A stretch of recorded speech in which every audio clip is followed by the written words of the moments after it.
Hello everyone and welcome back to my channel. So this video is about DSSSB Statistical Assistant. So हमने part 1 में हमारी practice question किए थे statistic के based on attribute of association. तो उसी पे हम फर्दर क्वेश्चन करेंगे प्लस हम चाय स्क्वायर में करेंगे क्योंकि आप लोगों को पता होना चाहिए कि चाय स्क्वायर ही हमारा क्या मेजर करता है, attribute of association. Attribute of association ही हमारा चाय स्क्वायर मेजर करता है. वो बहुत सारी चीजें मेजर करता है चाय स्क्वायर, जैसे कि स्क्यू हम वो चेक करते हैं, हाइपोथेसिस के लिए चाय स्क्वायर को यूज करते हैं. हम एट्रीब्यूट ऑफ एसोसिएशन में भी हम चाय स्क्वायर का यूज करते हैं. ठीक है, तो वो इसी का पार्ट है. तो हम उसमें चाय स्क्वायर के भी क्वेश्चन करेंगे, मैं आपको प्रैक्टिस कराऊंगी. So let's start. So this is the first question of our class, that is, if AB, frequency of AB is less than frequency of A multiply में frequency of B divided by N.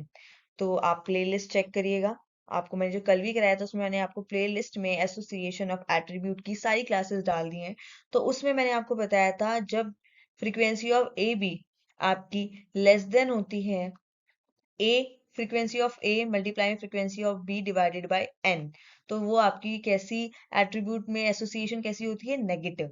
वहीं पर देखो उसी पे based next question है कि two attributes A and B are said to be positive if, कब ये नेगेटिव की सिचुएशन होती है और जब frequency of A B greater than multiply में ए की फ्रीक्वेंसी विद बी की फ्रीक्वेंसी डिवाइडेड बाय एन.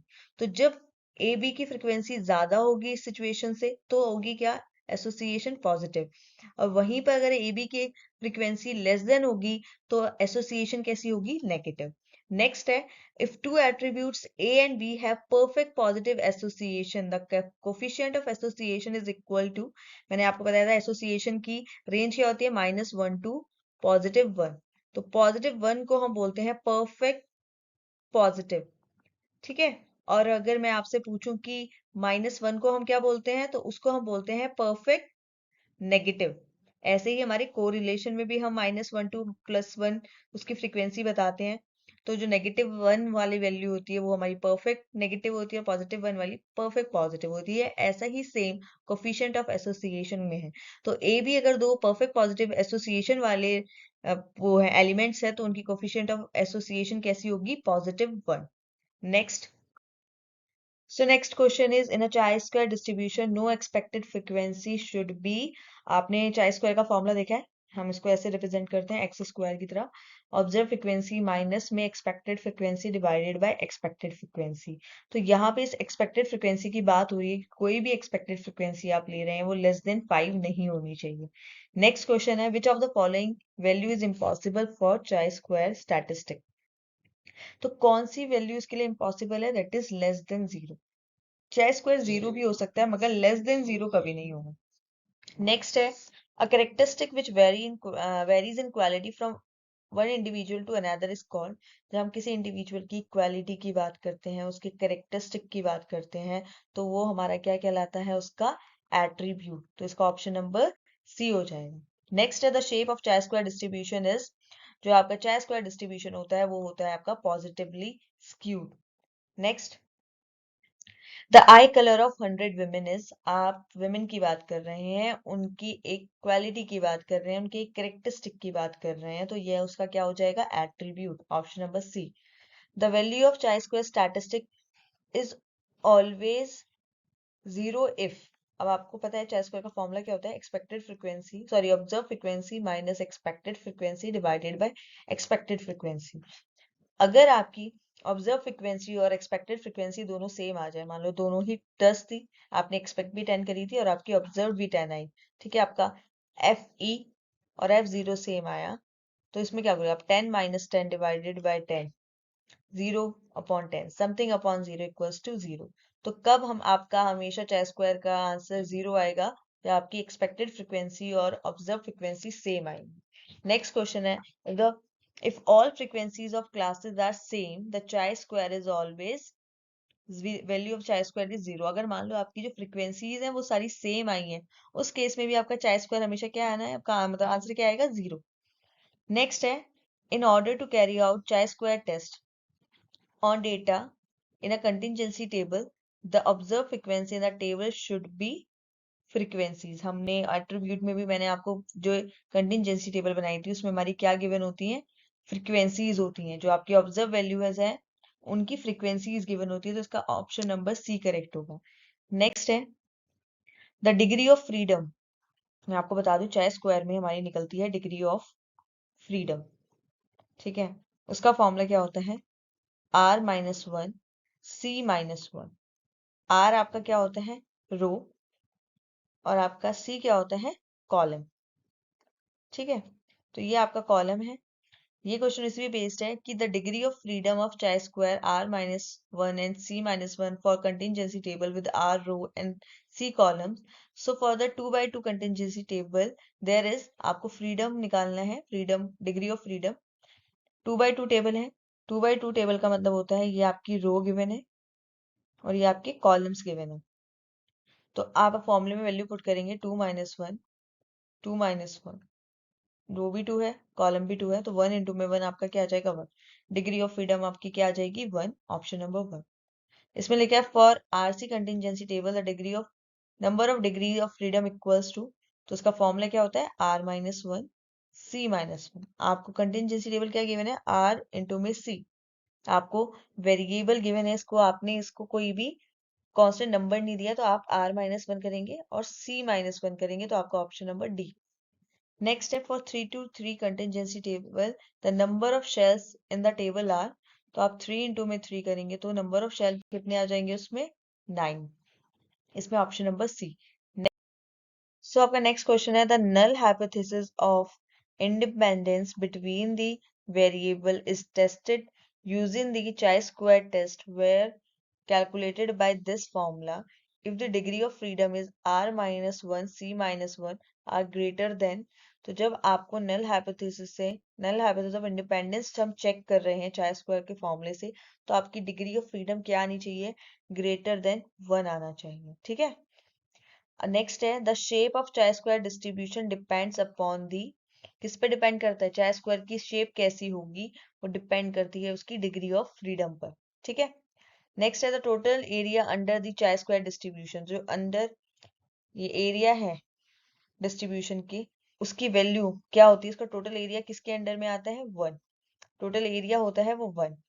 चाय स्क्वायर कर्व रेंज फ्रॉम, कहाँ से, आपका 0 टू पॉजिटिव इंफिनिटी, क्योंकि मैंने क्या बताया था, ये क्या होता है, पॉजिटिवली स्क्यूड होता है, ठीक है। नेगेटिव वैल्यूज इसमें नहीं आएंगी, माइनस की वैल्यूज इसमें नहीं आएंगी, इसमें 0 टू जितनी भी इंफिनिटी तक पॉजिटिव वैल्यूज है, मतलब पॉजिटिव इंफिनिटी तक आता है, क्योंकि ये क्या होता है आपका, मैंने पीछे क्वेश्चन किया था, ये हमेशा क्या होता है, पॉजिटिवली स्क्यूड होता है, ठीक है। तो ये आपका 0 टू इंफिनिटी। नेक्स्ट क्वेश्चन करते हैं the value of chi square statistic is always, अभी हमने देखा कि वो कभी भी क्या नहीं हो सकती है आपकी, नेगेटिव नहीं हो सकती है, तो ये हमारी क्या होती है, नॉन नेगेटिव होती है, दैट मीन्स सारी क्या होती हैं, पॉजिटिव। लैंग्वेज को पढ़ने की कोशिश करो, लिखा है, कई बार हम जल्दीबाजी में नेगेटिव लगा देते हैं। ये लिखा है the value of chi square statistic is always, क्या होनी चाहिए, हमेशा पॉजिटिव होनी चाहिए। पॉजिटिव तो आपको कहीं दिख नहीं रहा है, नेगेटिव तो होगा नहीं। ऑलवेज 0 भी ऐसा कोई सिचुएशन नहीं है, 1 की भी ऐसी कोई ऑलवेज वाली चीज नहीं है, मगर लिखा है नॉन नेगेटिव, इसका मतलब क्या है, पॉजिटिव, ठीक है। तो आपको थोड़ा टू द पॉइंट आंसर ना देके थोड़ा ऐसी लैंग्वेज यूज करते हैं, तो क्वेश्चन को ध्यान से पढ़ना। In testing independence in a 2x3 contingency table, the number of degree of freedom in x square, मतलब चाय स्क्वायर डिस्ट्रीब्यूशन इज, अब आपकी कंटिंजेंसी टेबल क्या है, 2x3। फॉर्मूला क्या होता है, r-1 c-1। r आपका है 2-1, वो है आपका 3-1, ये 1 हो जाएगा, 3-1 2 हो जाएगा, तो आपका डिग्री ऑफ फ्रीडम क्या आ गया, 2, that is option number B. अब लिखा है गिवन चाय स्क्वायर इज 5.8, इसको जरूर ध्यान से आप देखिएगा कि आपको चाय स्क्वायर वैल्यू आ गई है आपकी 5.8, ठीक है, और आपको डिग्री ऑफ फ्रीडम गिवन है 1। तो ये बताना है कि आपकी चाय स्क्वायर हम क्या करते हैं, चेक करते हैं 0.05 पे, ठीक है। किस पे चेक करेंगे, आपके पास टेबल होती है, मैं आपको ना कल नेक्स्ट क्लास में आपको कंटिजेंसी टेबल चेक करना दिखाऊंगी। इसमें क्या होता है, आपका 0.05 है, उसे हम, आपके पास एक टेबल होगी, यहाँ पे 0.05 की वैल्यूज गिवन होती है, या 0.01 की वैल्यूज गिवन होती है। यहाँ पे 1 2 3 4 5 6 ऐसे आपको डिग्री ऑफ फ्रीडम्स के हिसाब से बहुत सारी डिग्रीज लिखी होती है। तो आपको चेक कैसे करना है, जैसे 0.05 है, 0.05 किस पे, डिग्री ऑफ फ्रीडम क्या है, 1 पर, मतलब कि ये वाली वैल्यू आपकी क्या आ जाएगी, 0.05 जो आपकी डिग्री ऑफ फ्रीडम 1 है, तो वो आपको गिवन है पहले से 3.841, मतलब यहाँ टेबल पे आपको आंसर गिवन होगा 3.841। और वहीं पे लिखा है, अगर आप 0.01 पे डिग्री ऑफ फ्रीडम 1 पे चेक करेंगे तो आपका आएगा 6.635। ठीक है। हम ये बोलते हैं कि हमारा स्टैटिस्टिकल डिसीजन किस पे बेस्ड होता है, कि जो हमने हमने हाइपोथेसिस ली है, मतलब जो हमारा आंसर आया है 5.8। ठीक है। आपका जब आपने 0.051 और डिग्री ऑफ फ्रीडम 1 थी उस पे कंपेयर करोगे तो आपका आएगा 3.841। वहीं पे जब आप चाय स्क्वायर को 0.01 पे के एरिया पे चेक करते हैं, डिग्री ऑफ फ्रीडम 1 है तो आपका 6.635। ठीक है। तो जो आपकी ये टेबल, आपका जो ग्राफ होगा 0.05 पे तो क्या हो रहा है, वैल्यू आपकी 3.841 कर दिया और आपका आंसर क्या आ रहा है 5.8। तो मतलब कि आपका आंसर, तो मान लो फॉर एग्जाम्पल मैं आपको ऐसे ही बता रही हूँ, यहाँ पर है और आपकी ये यहाँ पर है, तो यहाँ तो क्या कर रहा है, ये लाई नहीं कर रहा है। ठीक है। ये तो यहाँ पर है, मगर यहाँ पे लिखा है 6.63, तो ये वाली लाइन यहाँ पर होगी 6.635, और जो आपका आंसर आया है 5.8 वो उसके अंडर लाई कर रहे हैं। ठीक है। इसका मतलब वो आप एक्सेप्ट कर सकते हैं। मगर यहाँ तो आंसर क्या था 3.841 और आपका आंसर ये था, तो वो उसके अंडर तो आया ही नहीं है, तो हम इसको रिजेक्ट कर देंगे और ये वाला जो है हम इसको एक्सेप्ट कर लेंगे।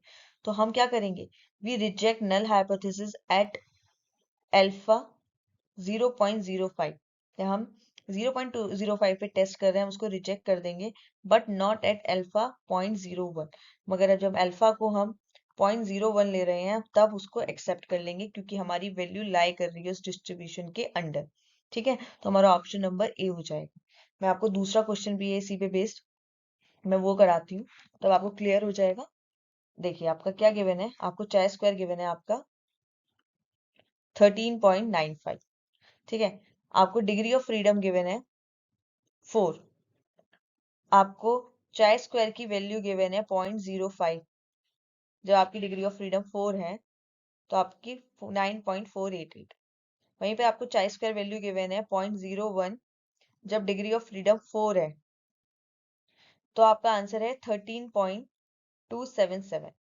ठीक। अब हमें कंपेयर करना है हमारा, ये आपकी डिस्ट्रीब्यूशन मान, ये वाली वैल्यू आपकी क्या है, आपका जो आंसर आया है, करेक्ट आंसर जो हमारा आया था 13.95, ये वो चाय स्क्वायर का आंसर है जो हमारा निकल के आया। ठीक है। जब हमने कंपेयर किया अल्फा 0.05 पे, डिग्री ऑफ फ्रीडम 4 पे, ऐसे ही आपके पास टेबल होती है, यहाँ पे 0.05 की वैल्यू गिवन होगी या 0.01 की वैल्यू गिवन होगी, या 1 2 3 4, 4 डिग्री पे चेक करना है हमें 0.01 5 पे भी और 0.01 पे भी। तो वो वैल्यूज आपको गिवन है डायरेक्ट, क्योंकि वहां पर आप टेबल लेकर नहीं जा सकते हो, तो आपको तो वैल्यूज गिवन होंगी, तो ये आपको याद हम करते नहीं है इन्हें, क्वेश्चन आएगा तो आपको वैल्यूज गिवन होंगी, और ये 13.277। तो आपका 0.05 पे तो कहाँ लाई कर रहे हैं, 0.01 पे आपको क्या लाई कर रहे हैं, मान लो ये आपका आ रहा है 13.277, यहाँ पे तो पहले पास वाला लेते हैं, ये आपका आ रहा है 9.488, और यहाँ पे आपका कहीं आ रहा है 13.277। तो क्या करें, आपकी आंसर तो बाहर है, ये दोनों ही वैल्यूज इसके अंदर नहीं फॉल कर रही हैं, मतलब ये हमारा रियल आंसर इन वैल्यूज पे फॉल नहीं कर पा रहा है, तो हम दोनों को क्या कर देंगे, रिजेक्ट कर देंगे। We reject the null hypothesis alpha 0.01 be at alpha 0.05 be. हम इन दोनों पे जब हम अल्फा लेके जा रहे हैं, कंपेयर कर रहे हैं टेबल से हम, तो दोनों ही आंसर हमारे इस वैल्यू, ये वैल्यू उसमें लाई नहीं कर रही है, तो हम दोनों को रिजेक्ट कर देंगे, तो ऑप्शन नंबर डी हो जाए। आई होप आप लोगों को क्लियर हो गया होगा, अगर नहीं हो रहा है तो प्लीज मुझे कमेंट में बताएं। मैं इस पे अलग से चाय स्क्वायर पे मुझे वैसे भी बनानी है, तो मैंने सोचा प्रैक्टिस क्वेश्चन के थ्रू मैं आपको कंसेप्ट क्लियर करूं। तो आप मुझे कमेंट में बताइए कि आपको डिटेल इसकी एक्सप्लेनेशन चाहिए, तो मैं नेक्स्ट क्लास, अभी तो हमारे गेम थ्योरी की क्लास चल रही है, उसके बाद मैं इसको यही टॉपिक आपको कराऊंगी। सो नेक्स्ट करते हैं हम। सो आज हम क्लास यहीं पे वाइंड अप करते हैं। नेक्स्ट हम हमारा गेम थ्योरी की 2 क्लासेस रह रही हैं, पहले मैं वो कंडक्ट कराऊंगी, उसके बाद आप मुझे कमेंट सेक्शन में बताइए कि आपको जो आज क्वेश्चन कराए हैं उसमें किस क्वेश्चन मतलब किस टाइप में क्लियर नहीं हुआ। जैसे अभी ये चाय स्क्वायर है, ये थोड़ा शायद आपके लिए कंफ्यूजिंग होगा, तो मैं ये चाय स्क्वायर का मैंने कराया हुआ है, हम इसकी स्पेशल क्लास बनाएंगे, फिर उसमें वहाँ क्लियर करेंगे गेम थ्योरी के कंप्लीट होने के बाद। So I hope you guys like this session, so please like share and subscribe my channel. Bye bye.